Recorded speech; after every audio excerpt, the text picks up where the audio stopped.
Le bâti de Cîteaux au Moyen Âge. Confrontation des sources textuelles et iconographiques. Les bases CBMA et CCMA, corpus de Cîteaux du Moyen Âge.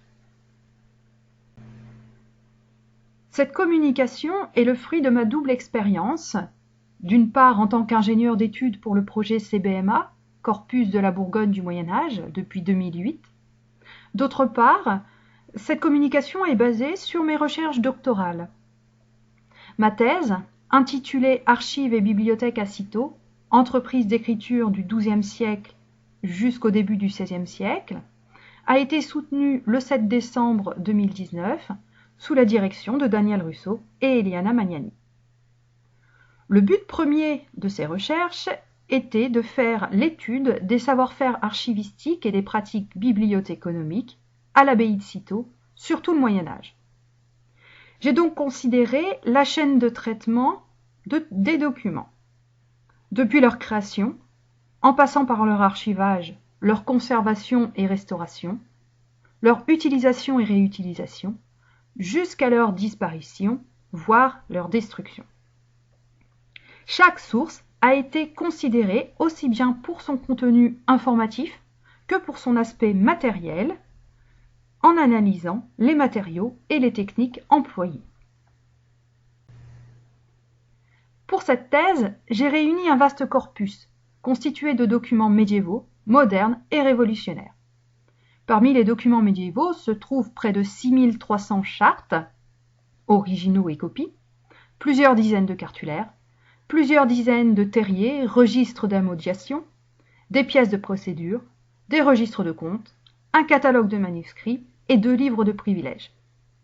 Parmi les documents modernes, de nombreux inventaires d'archives, un cartulaire du XVIIIe siècle, plusieurs dizaines de plans et vues de l'abbaye, des récits de voyage, écrits soit par les abbés, soit par les secrétaires des abbés en visite à l'abbaye de Cîteaux, et enfin les Annales de Cîteaux de Nicolas Cotteret, écrites vers 1730. Parmi les documents révolutionnaires se trouvent de nombreux procès-verbaux de visite, de levée de scellés, les inventaires d'archives et les inventaires de manuscrits. Ce corpus m'a permis de réunir des nouvelles données concernant le bâti de l'abbaye.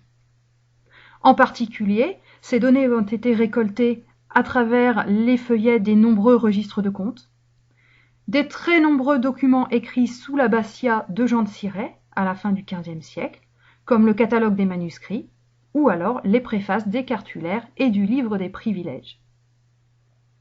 Les sources iconographiques, littéraires et révolutionnaires ont permis de compléter ces données. Je vais vous présenter cette communication en 2 points. Dans la première partie, je vais vous parler des nouvelles données relatives au bâti de Cîteaux, en présentant les sources et ma méthode de travail.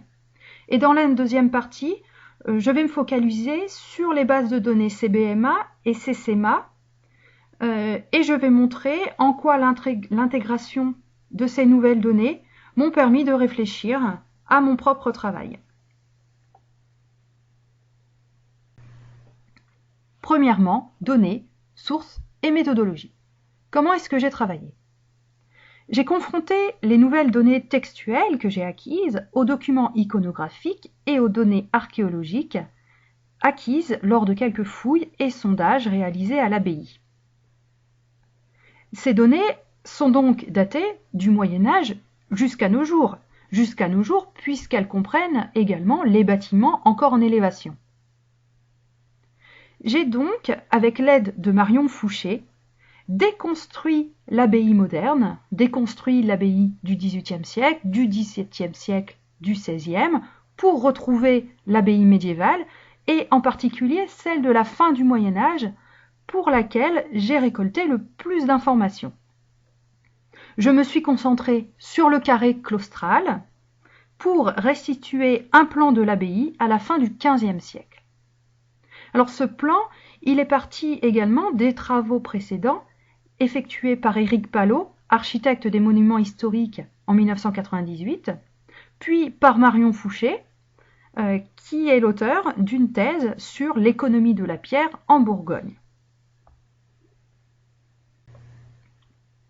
Parmi les données iconographiques, on va trouver des plans et des vues de l'abbaye du XVIe au XVIIIe siècle. Alors, parmi les plans, le plus ancien est celui dit de 1639, que vous voyez sur la gauche de l'écran. C'est une photo en noir et blanc puisque le plan est en mauvais état, comme vous pouvez le voir. On va trouver ensuite plusieurs plans du XVIIIe siècle, des plans de l'abbaye, mais également des plans d'église, comme vous voyez en haut à droite. Le XVIIIe siècle est un moment de grands travaux pour l'abbaye, de travaux monumentaux qui vont profondément modifier la structure des bâtiments et la dévolution des espaces. Donc il était beaucoup plus intéressant de partir de l'abbaye du XVIIe siècle pour la déconstruire et retrouver celle du Moyen Âge. Voici ici une vue de l'abbaye en 1689. Parmi les sources comptables médiévales, on va en trouver trois principales qui intéressent notre propos. Les tablettes de cire, écrites vers 1321-1324, malheureusement elles ne conservent pas de renseignements sur le bâti de sitôt. Ensuite, il y a deux registres de comptes. Le premier, c'est celui qui contient des comptes pour l'abbaye entre 1377 et 1402 et des comptes pour l'ordre entre 1337 et 1347. Ce registre de comptes regorge de mentions. Malheureusement, ces mentions de bâti manquent de détails et sont donc difficilement exploitables. Alors ici, j'en ai mis trois déjà. La première, vous la voyez, c'est une commande de verre pour refaire les fenêtres de la tour de l'abbé. Or, au XIVe siècle, nous n'avons aucune attestation d'un logis abbatial ou d'une chambre de l'abbé. Le deuxième exemple que j'ai choisi est la mention d'une horloge du dortoir qui a été réparée. Il s'agit sans doute ici d'une horloge mécanique qui annonçait donc les différentes heures. Malheureusement, on ne sait pas où exactement elle était située, si ce n'est qu'elle se trouvait dans ou à proximité du dortoir.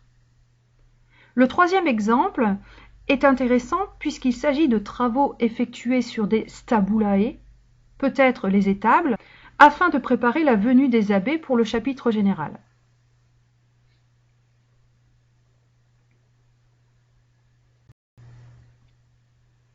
Dans ce registre de comptes du XIVe siècle, on trouve une seule mention de travaux détaillés.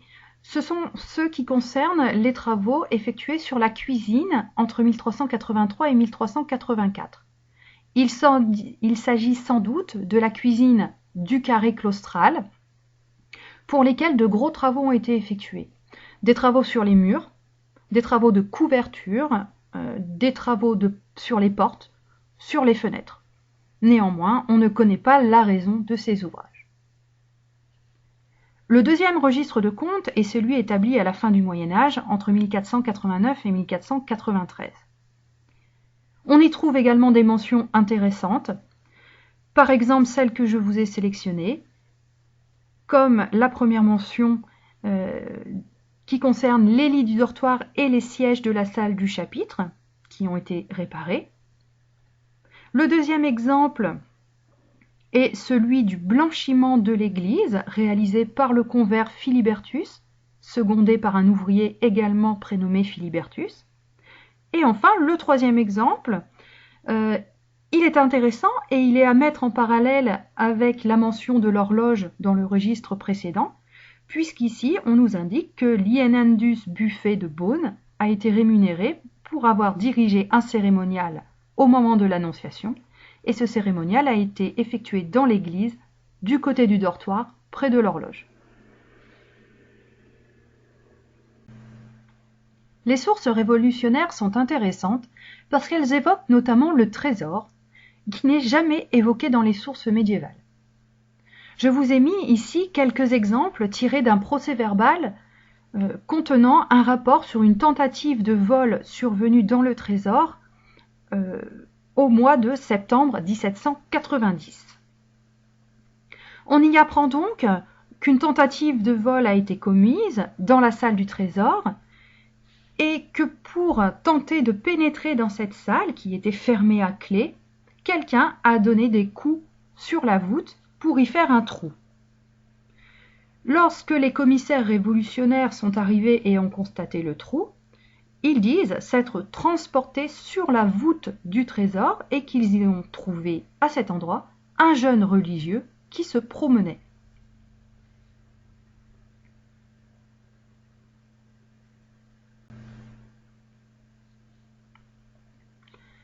Dans d'autres procès-verbaux, on trouve également la mention des archives, en tout cas de la salle des archives.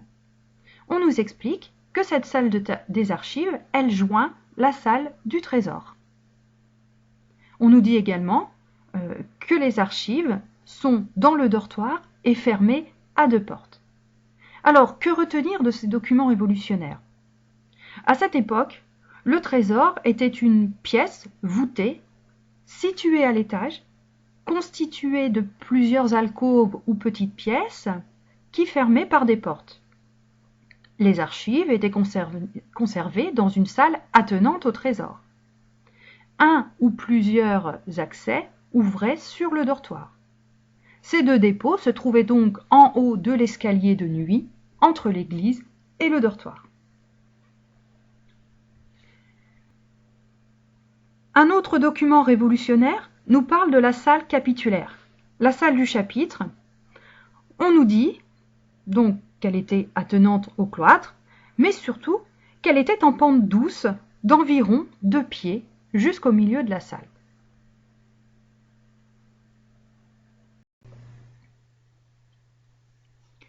Les sources littéraires sont également intéressantes à exploiter, notamment l'ouvrage de Marc-Antoine Crestin, Notice historique sur l'abbaye de Cîteaux, écrite à Cîteaux en 1724. Que nous apprend Marc-Antoine Crestin? Notamment qu'il fallait descendre 6 marches pour passer de l'église au cloître. Il nous dit également qu'en passant de l'église au cloître, il y avait 2 niches dans le mur entre l'église et la salle du chapitre. L'une de ces niches était en fait un enfeu contenant le tombeau des abbés érigé en 1533, et la deuxième contenait une liste des abbés qui étaient morts au moment du chapitre général à Cîteaux.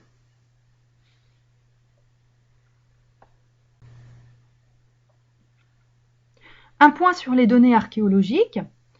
Des sondages ont été effectués dans les années 1980 et 1990, notamment autour du lavabo ou à proximité de la bibliothèque.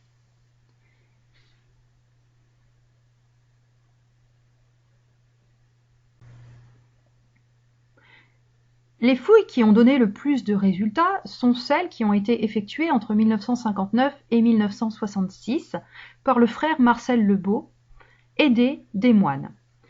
Ces fouilles ont eu lieu à l'angle des galeries de la Collatio et de la galerie du chapitre. Ces fouilles ont notamment permis la découverte de la tombe d'Alain de Lille, tombe qui était à la fin du XVe siècle surmontée d'un tombeau monumental érigé en 1482 ou 1487.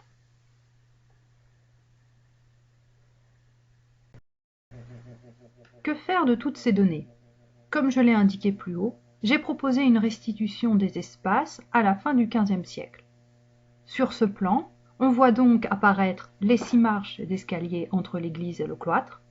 À droite des marches, le tombeau d'Alain de Lille. À gauche, l'enfeu, puis la niche dans le mur. Les sources datant de l'abbatiat de Jean de Cirey sont éparses, mais fourmillent d'informations.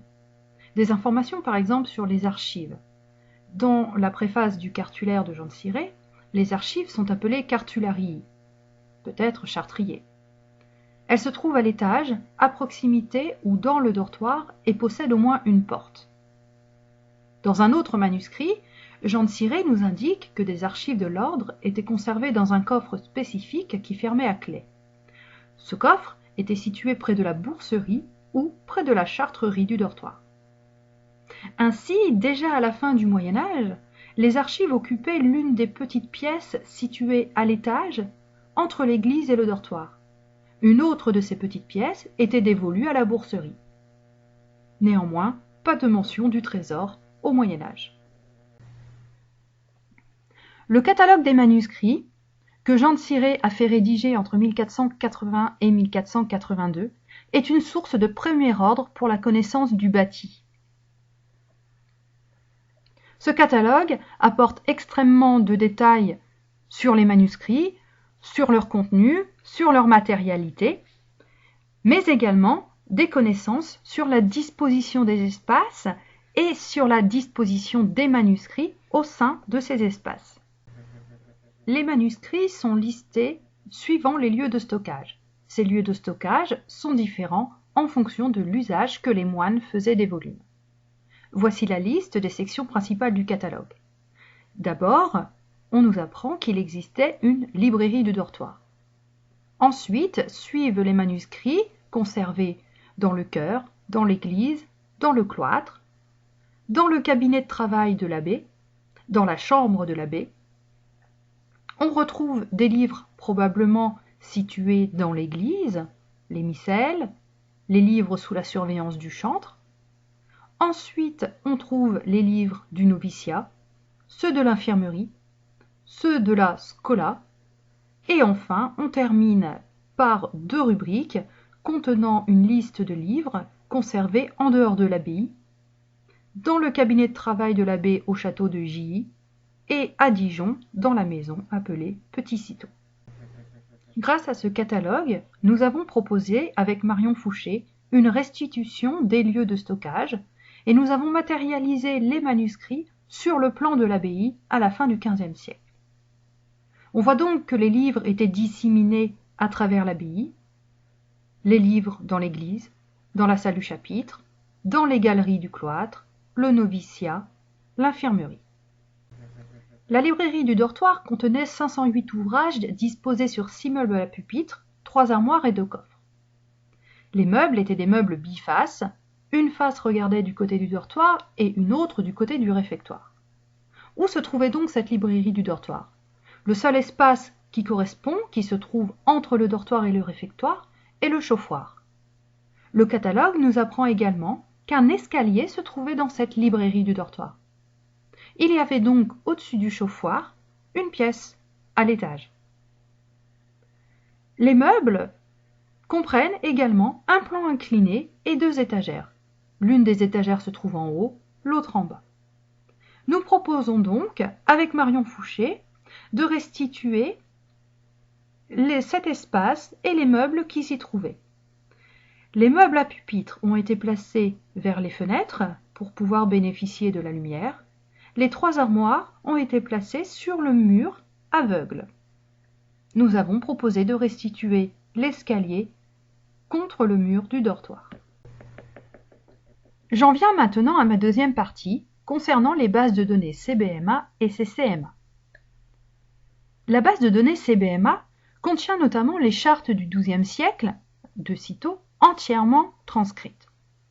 Certaines de ces chartes contiennent des mentions intéressant le bâti de l'abbaye ou contiennent des mentions de travaux effectués à l'abbaye. Par exemple, en 1186, Anséricus de Montréal accordait une rente de 5 marcs d'argent pour les travaux du monastère. En 1188, Manassès, évêque de Langres, faisait part de la donation de Gérardus de Montsaujon, doyen de Langres. Gérardus donnait à Cîteaux une vigne située à Couches pour les travaux d'édification de l'église. Ces mentions de travaux ne permettent cependant pas de dater ni de localiser précisément des chantiers de construction. En effet, dans le deuxième exemple, le terme « ecclésia » est polysémique. S'agit-il de l'église abbatiale ou plus globalement du monastère? La base CBMA a été précieuse pendant mon travail de thèse. En effet, elle m'a permis de confronter les textes diplomatiques de Cîteaux à toutes les autres chartes conservées dans la base de données CBMA et notamment de faire des recoupements, des croisements de lieux, de personnes, et parfois de dater plus précisément certains textes qui sont non datés. Tout récemment, la base CBMA a intégré des textes épigraphiques et bien entendu ceux qui étaient à Cîteaux. Alors ces sources épigraphiques n'ont pas été prises en compte dans ma thèse, mais aujourd'hui je m'aperçois qu'elles peuvent être confrontées avec de nombreuses autres sources, comme la découverte du tombeau d'Alain de Lille, dont nous avons parlé juste avant, mais on peut également confronter ces données épigraphiques aux dessins et aux descriptions des tombeaux effectués au XVIIIe siècle, par exemple les dessins de Moreau de Mautour en 1727 ou les relevés effectués par Jean-Baptiste Pinsday en 1791. Je peux également aujourd'hui confronter ces textes épigraphiques aux descriptions des tombeaux et aux relevés effectués par Marc-Antoine Cressin ou par Manriquet. La base CCMA, corpus de Cîteaux du Moyen-Âge, est en réalité un sous-corpus que j'ai réalisé pendant ma thèse. Un sous-corpus puisque cette base contient les chartes de Cîteaux du XIIe siècle jusqu'à 1502. Cette base a été développée sous FileMaker en lien très étroit avec la base CBMA. Elle contient de nombreuses rubriques diplomatiques, textuelles, codicologiques, sigillographiques et des rubriques d'indexation des noms propres de lieux et de personnes. Voici une capture d'écran de ma base de données. Cette base de données comprend une table principale et des tables de lieux. Dans un avenir proche, je suis à même d'enrichir la base de données CBMA et la base de données CBMA permet également d'enrichir mon travail. Par exemple, dans la base de données CBMA, je vais pouvoir intégrer de nouvelles transcriptions de chartes, de textes normatifs, de textes littéraires, etc. J'ai pris ici deux exemples. Celui daté de 1203, texte dans lequel le roi de Castille, Alfonso VIII, rappelle qu'il a déjà donné à l'abbaye de Cîteaux 2500 pièces d'or pour l'édification de la maison des Convers. Le deuxième exemple est tiré de l'œuvre d'Élinand de Froimont. En 1104, il explique que Cîteaux se trouvait dans un lieu inculte et désert, que la porte de l'abbaye était faite d'osier et qu'un marteau de fer y était suspendu afin d'appeler le portier. La réflexion que j'ai eue sur le bâti de Cîteaux suite à mes recherches, mais également le fait que le projet CBMA s'est ouvert récemment à d'autres types de sources épigraphiques, hagiographiques, m'a fait repenser à mon propre projet. En effet, pour ma thèse, j'ai donc monté une base de données qui est en fait un sous-corpus. Aujourd'hui, je pense à intégrer l'intégralité de mon corpus dans une base de données. Cette base de données comprendrait donc des sources bien entendu diplomatiques, mais également des sources littéraires, iconographiques, archéologiques, des manuscrits. Actuellement, je suis donc en train de construire une nouvelle base de données incluant toutes ces sources. En même temps, je mène une réflexion sur un changement de système de gestion de base de données relationnelles, en passant de FileMaker à MySQL, et je suis donc en train d'apprendre à utiliser ce nouveau logiciel à travers la plateforme de développement web WAMP Server. Comme vous le voyez sur la petite capture d'écran, la base de données a été créée et on y découvre 6 tables. Voici la structure de ma nouvelle base de données avec ces 6 tables. Une table donc, diplomatique contenant les chartes et qui correspond en réalité à mon travail de thèse. Une table contenant les codices, c'est-à-dire les manuscrits et tous les registres d'archives.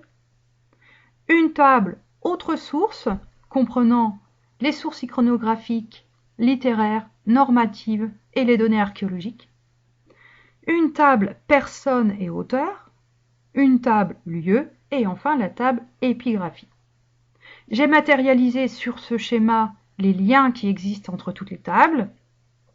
2 liens apparaissent en rouge puisque, à présent, je n'ai pas encore trouvé de chartes qui peuvent être liées directement à des données épigraphiques et je n'ai pas non plus trouvé de codices qui peuvent être reliés directement à des données épigraphiques.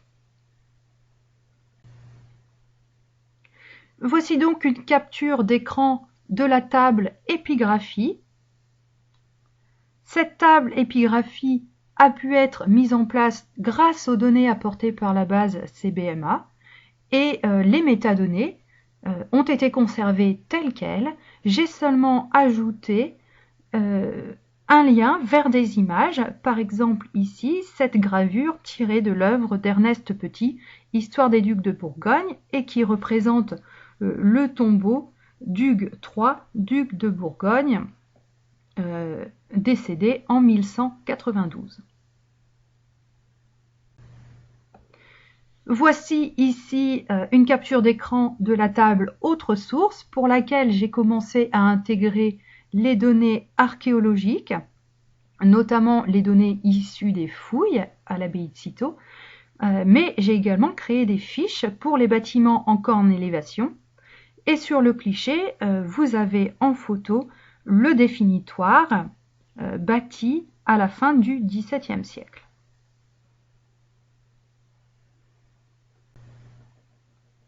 Je précise que cette communication avait été élaborée pour être discutée dans le cadre de la journée d'études CBMA qui devait avoir lieu le 19 mars 2020.